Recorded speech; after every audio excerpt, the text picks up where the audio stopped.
Hey, good morning, Facebook friends and family. Welcome to the Go Big with Leanne show. Hello, good morning, Krissy. Where Good morning. or I always say we, but I guess it's my show, but usually my guest. I think they believe in empowerment through connection, which is just basically, me bringing folks onto the show that have that are just amazing in one way or the other.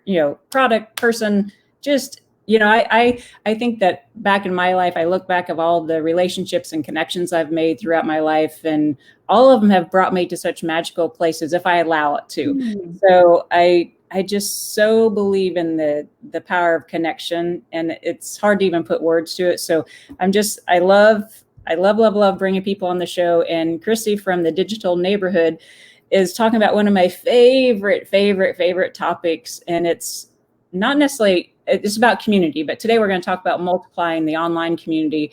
But I believe that community in general is just something that, whether it's offline or online, and our world, of course, has changed a lot over the last 150 days or so. Um, Hmm.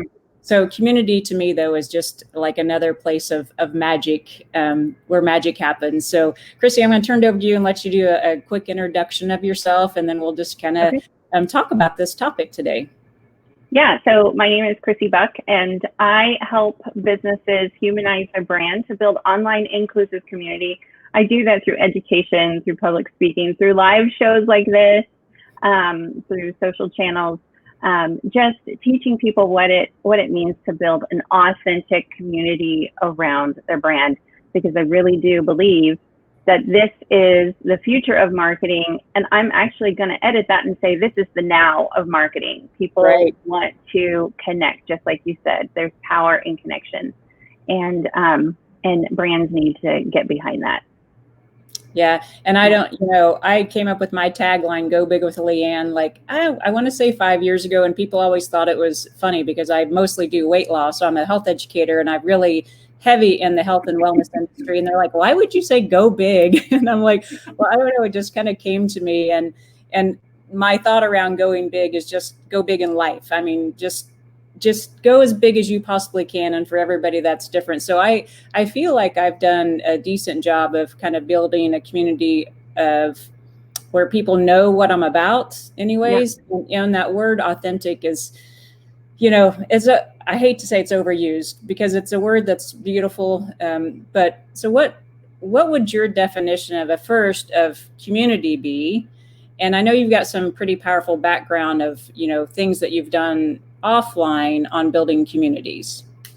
Yeah. So you're right. You're absolutely right. There's two things. Community is a buzzword, and authentic is a buzzword that's overused and misused. In fact, maybe like a year ago, I told a friend of mine who I've spent several years building community with that I was tired of the word community. I never wanted to hear it again. And here I am teaching it to people. And that's because it is overused and it's misused.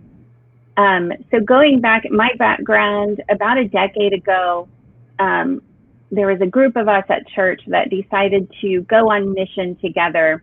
And so what that looked like is us just being missionaries in our neighborhoods, at our schools, at work, whatever that looked like. And the reason we decided to do that is because we realized that the Western church is in deep decline because the word community is misused.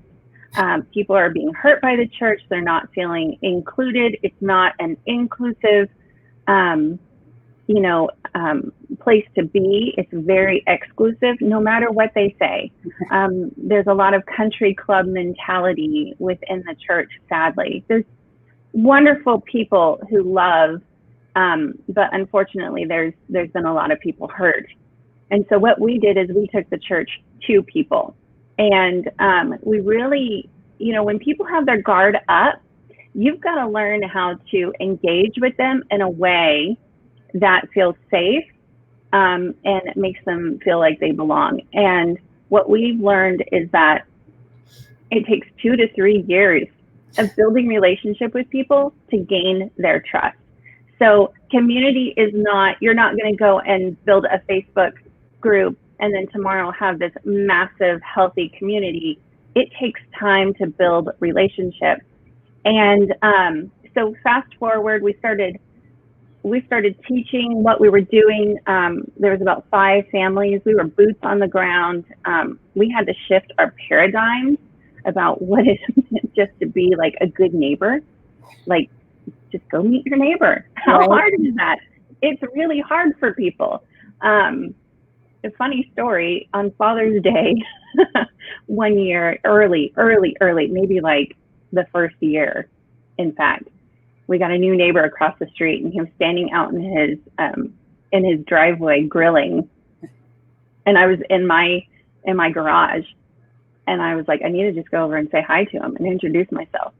And I started to walk out, and I got to about the driver's side of my car, the driver's door, and stopped and turned around. And I did that 3 times. I could not cross the street to say hello to him and just introduce myself to him. Eventually, we became friends and good neighbors, but I think it took something like tragic on our block for that to happen, and that's really sad. I mean, I think that's usually what happens. But anyway, so moving forward, we started teaching it to other people, and then I started working for a tech startup in Wichita, and their product pivoted several times. But during that time, I built this massive global community of digital marketers, other colleagues of mine, friends of mine from all over the world. And so the last pivot that we did in the technology, really, it was like the perfect product for that network. And I just reached out to my network. I did all the things that I had learned in the church and missional communities, I did in marketing this product. And it made me realize something. There's power in community. And it doesn't matter if it's the church or a product. People want to belong to something. They want to feel included.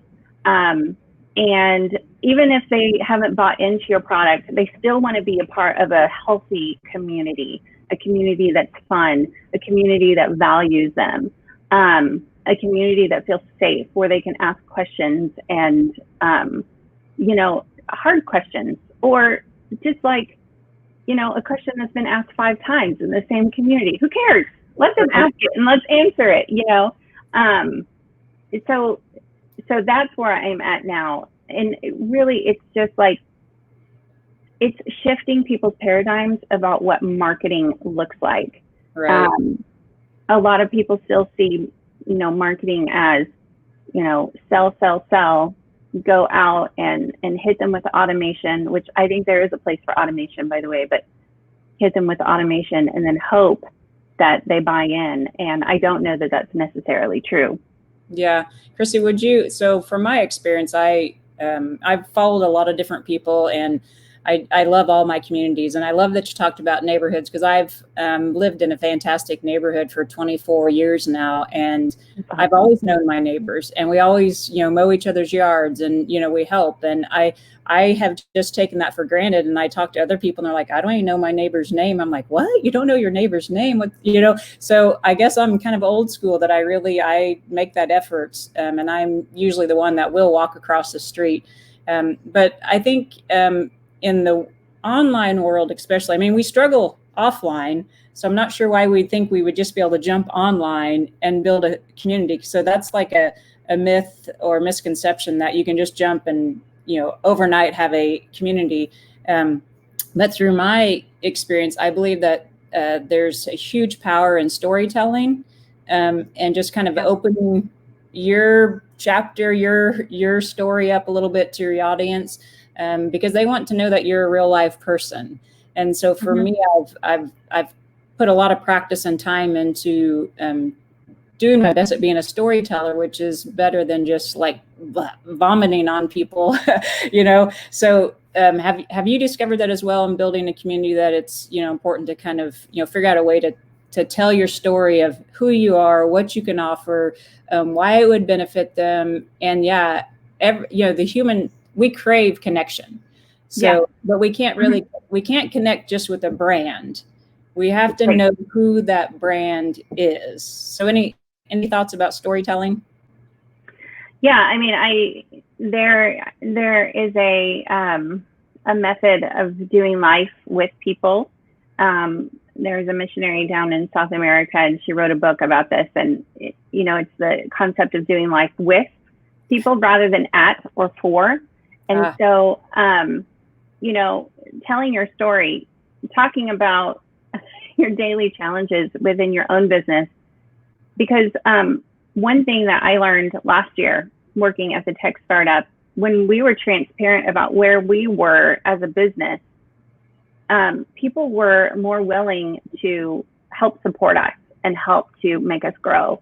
We weren't some big company. We weren't Apple. We weren't Facebook. We were just this tiny tech startup in the Midwest in the United States. And we shared our story through this silly live show that we did to show off our culture. It was called Two Sides Live, and it was absolutely ridiculous. And it had nothing to do with what we were selling. It had nothing to do with business or anything. It was just a debate show that our VP of Strategic Partnerships came up with, where our CTO and our VP would debate stupid topics like, is cereal soup? But this was the day-to-day. This is who we were. We were silly, and we were crazy, and we were arm in arm, and we showed that off through this live show. I've had a lot of marketing colleagues that are like, what was the point of that? They still don't get it to this day.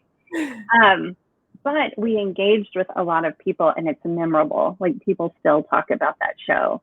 And so, also just, going to conferences, I know that that's not the reality right now, but going to conferences and having dinner with clients and potential clients, other content creators, and just sharing a meal with them.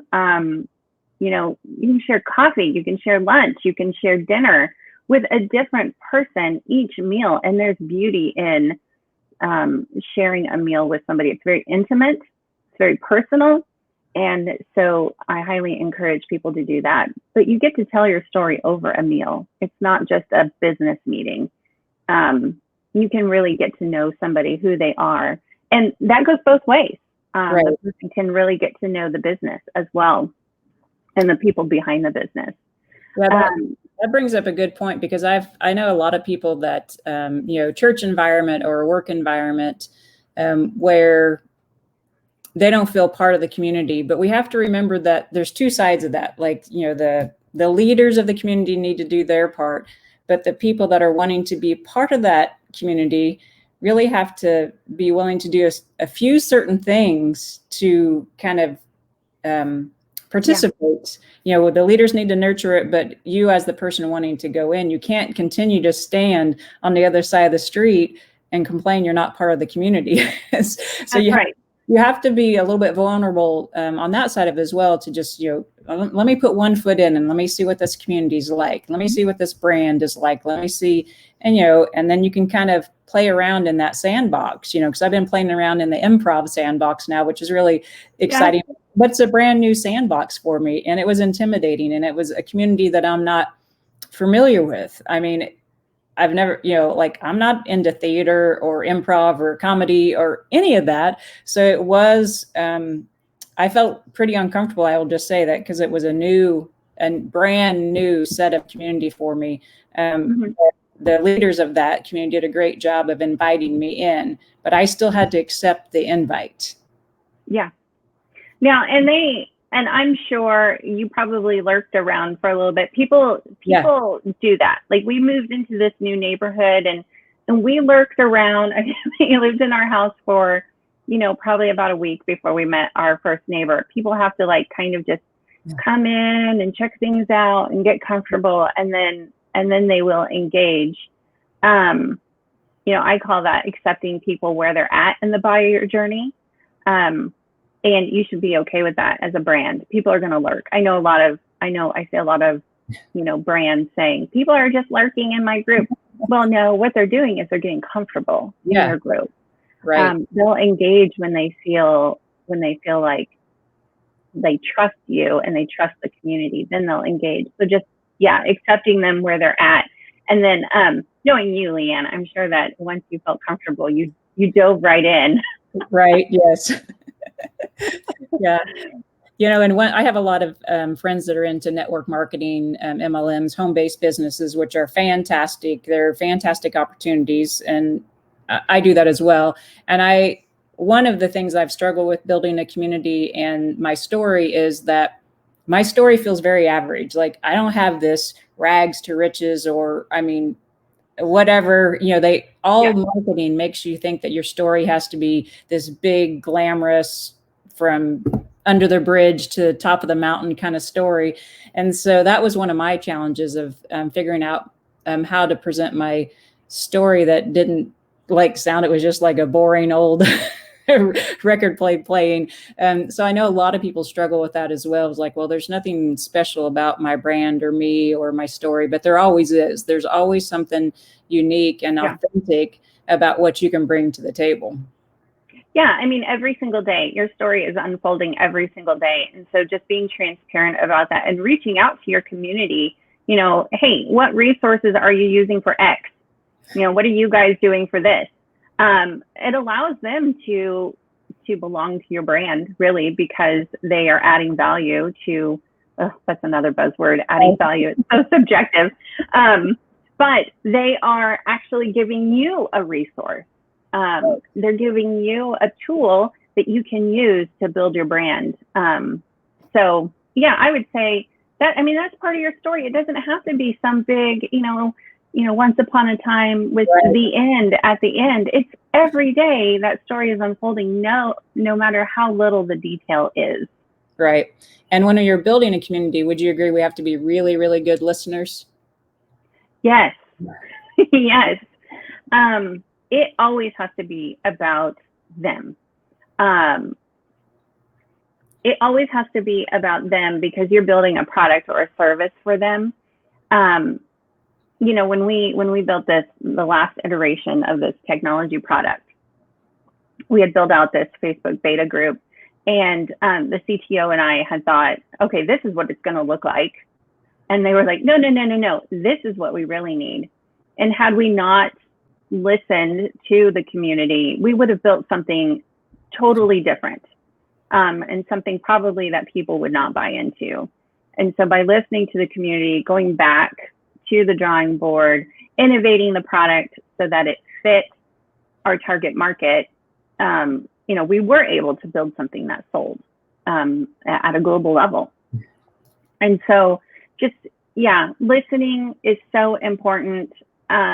If you're struggling with sales, start with listening, because your community is going to tell you what they need. Right. Yeah. And so we have to ask the questions, listen to what they're saying, and then just adjust our game plan. Because I know I get caught in my own little bubble, and I forget that I have all this knowledge and understanding of my environment, of my product and my environment, and what I'm trying to sell. But the person that is on the other island that doesn't understand health and wellness yet, I have to remember that I have to communicate to that person that basically has zero knowledge, has never maybe lived a healthy lifestyle, is just like they're thinking, oh, I don't feel good, but so I have to bridge my content all the way to that person that has basically, and there's a word for it. It's called, do you know the word where we know it so well that we can't really teach it?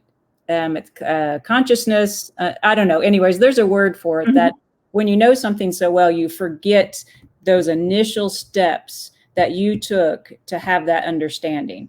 And those initial steps way, way, way, way back there is where we need to communicate, or we'll miss a whole slew of people that we could speak to.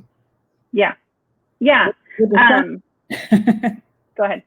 That it's challenging to go all the way back there because we know our subject matter so well. We forgot that maybe someone doesn't know how to make tea. We're asking them to have an herbal tea or a smoothie or whatever. And we're just like, everybody should know how to make a smoothie. And they're like, what's a smoothie? Yeah. That's what I get from Dairy Queen. Oh, no. That's, or, they're thinking a slush from Quick Trip or something. And I'm telling them to have a smoothie, and they're going to buy a 800 calorie, smoothie from somewhere that is not the kind of smoothie I was talking about. So we have to remember to really break down the message. Yes, and it's really great to have that, to break down that message and then keep that in your vault and reshare that. So just logistically, repurpose that content, recycle that content every so often, because you're going to have new people coming into your community that need that education. We don't all start at the same spot and then move up. You're going to have people constantly coming into that. And so you've got to keep resharing the basics. Yeah. And so that kind of brings us back to that. We really need to, at some point, identify who our potential customer is, what our, the research on your ideal customer and all that. But I mean, there's that, those things, we're told that you have to know who that is. Or you have to, we need to be speaking to that person. You can't speak to everybody. Yes. And so, part of it is just exploration, testing it on a few different avatars, if you will. When we launched this technology product I guess it would be a year and a half ago, we launched it at a digital marketing conference.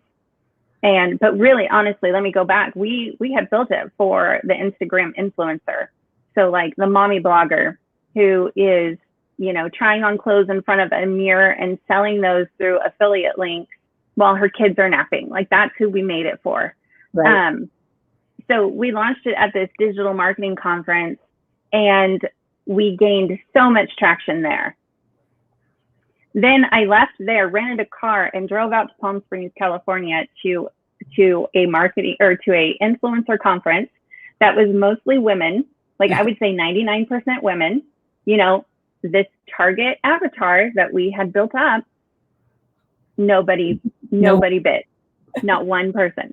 Yeah. And so, we realized, okay, so this group, this demographic, values our product, but this one doesn't. Like, they're not ready for it yet. And that's okay. But let's go ahead and move forward with this one. A few years ago, I owned a photography business, and I went to this little class, and they taught how to find your avatar. And this person put it in the simplest terms. Think of your highest paying client. Go after more of them.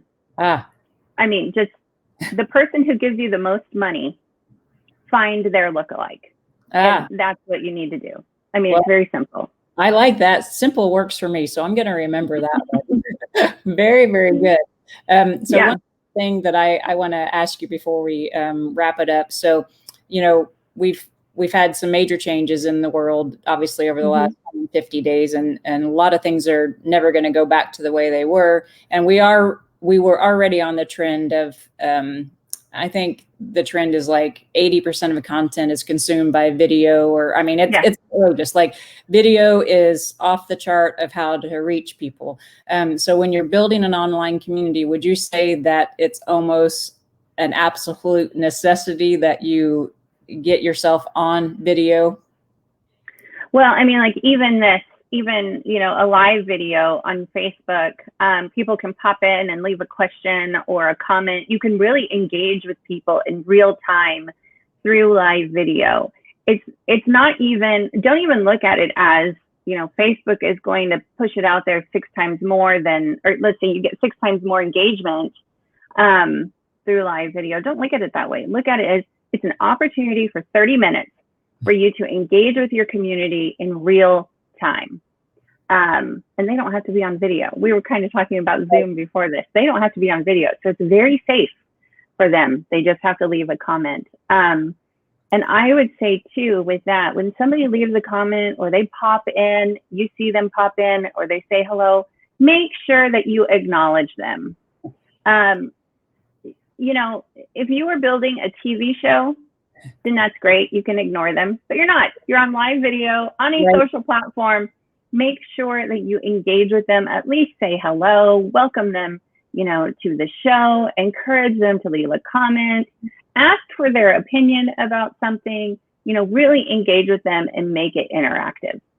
Yeah, we can go back to like Well, I grew up with Romper Room. I don't know if you, and I see him today. And, and I always wanted my name to be called out, and Leanne is not a real popular name. So I don't know if it ever got called out on Romper Room, but we all love to be noticed. That's true. Yeah. I mean, as simple as our name being said, feels really like awesome. That's why I love my gym community where I go at Hotworks, is because they know my name. I walk in, they're like, hey, Leanne. And yeah, they may be cheating. They may be looking. I don't care if they're cheating. I don't care. They call me by my name. That's right. Yeah. And maybe I'm like the oddball person that those things mean that much to me, but I doubt it. I mean, I think a lot of times we overlook these really, really simple things, and Gail's on here, and she's all about, recognizing with the gift, with cards and things like that. And I think we miss a ton of opportunities to build our community because we're so busy like looking at our end goal that we're not looking at what is in front of us, which is the people today that decide to join us today and the people that have a question today.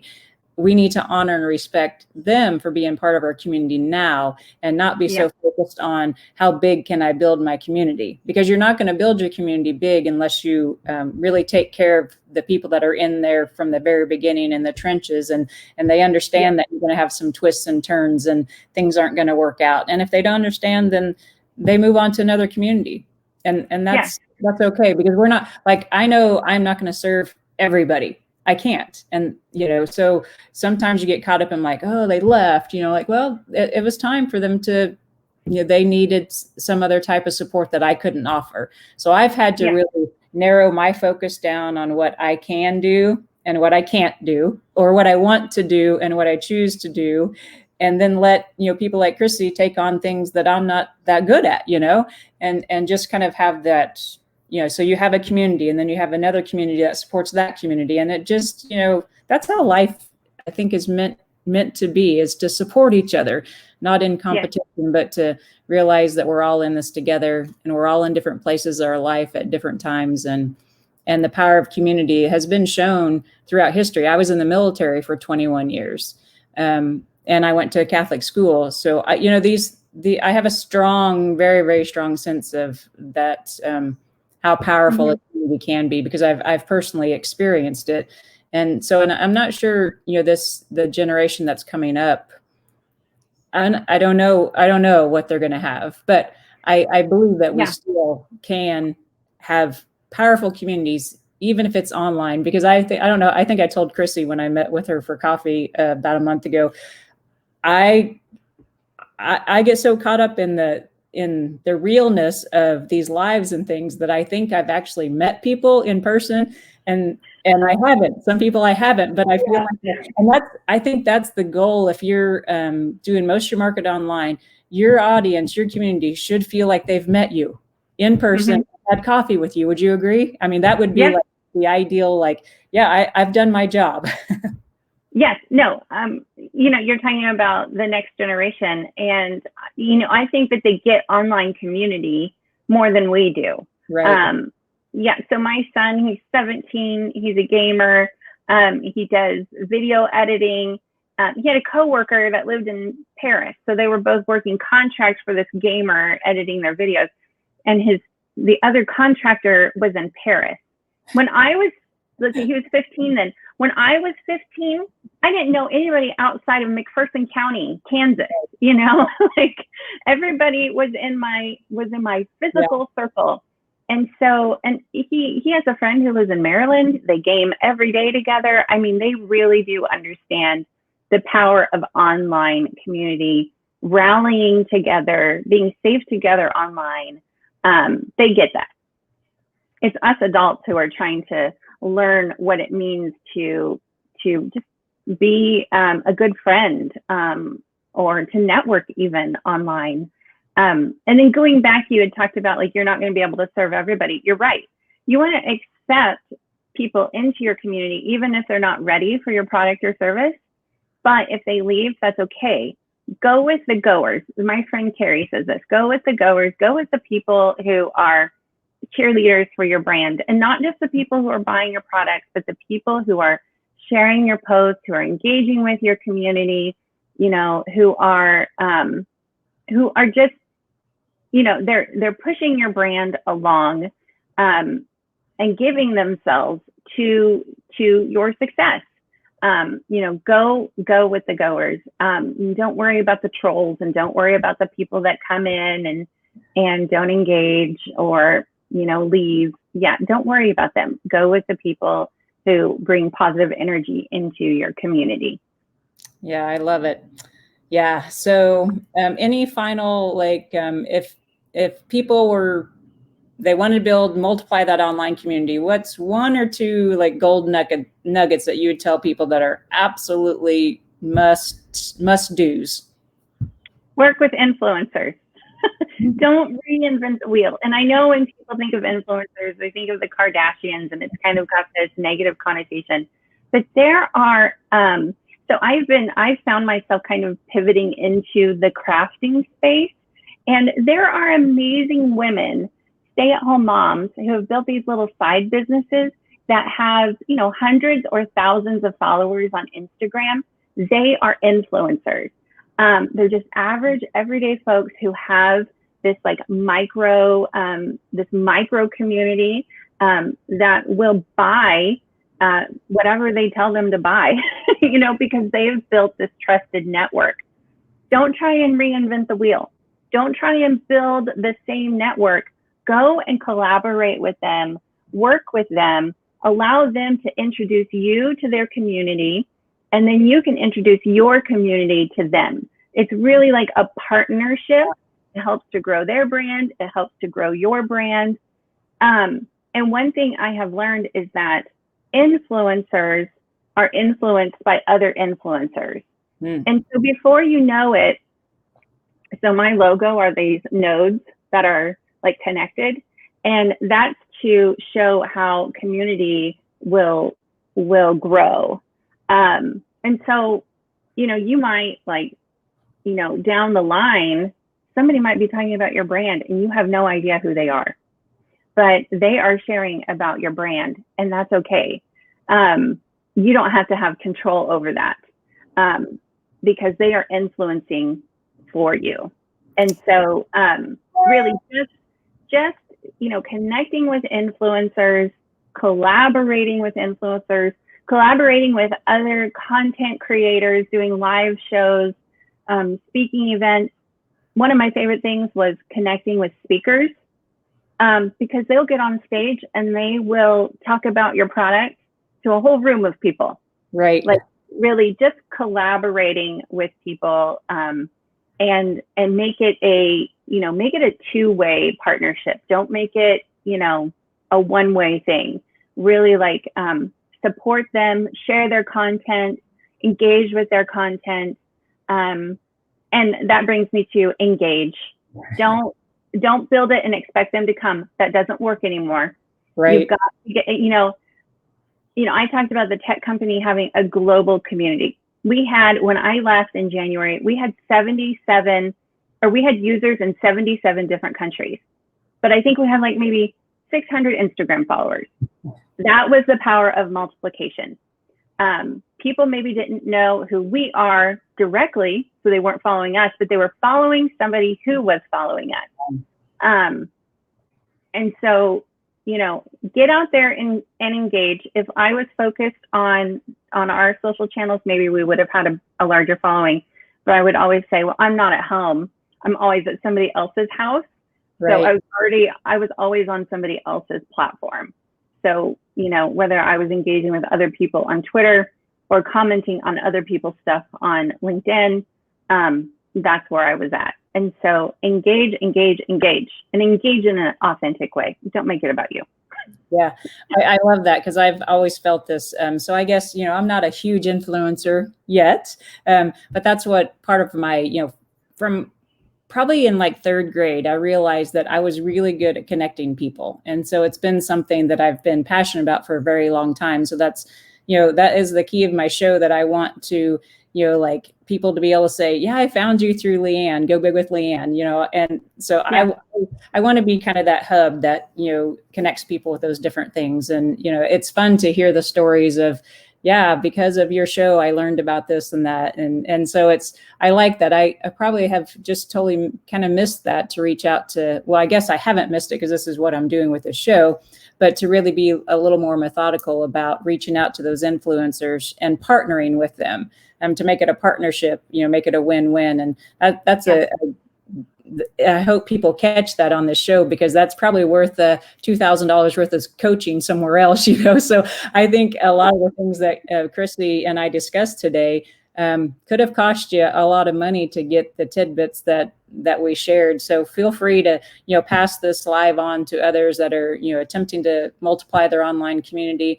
Hopefully they'll find value in it. And then we can just, build those communities and connect with other influencers and partners that understand the power that lies online and offline. So we want to keep building our offline communities and our online, and do the best that we can to just make it a nice, safe playground for everybody. So I really, really appreciate you taking the time to be on the show today. And thanks for having me. Yeah, and I know we'll have you back another time, and you can talk about the cool crafty stuff you're doing, because I discovered it by accident. But that's a topic for another show. So we'll let everybody here on Facebook get about their day, and go out there and as Gail would say, pass on a smile, and do something kind for someone today to build that community. If you haven't met your neighbors, go meet your neighbors. If you haven't been great online, engaging with your online community, go engage with your online community. Take some action today. We got to. Yes. That's your call to action. Take some action today. Don't wait another minute to do something powerful for the community that you're wanting to build. Absolutely. Yeah. Just go comment. Yeah. Don't comment. Don't overthink it. I mean, goodness, don't overthink it, Yes.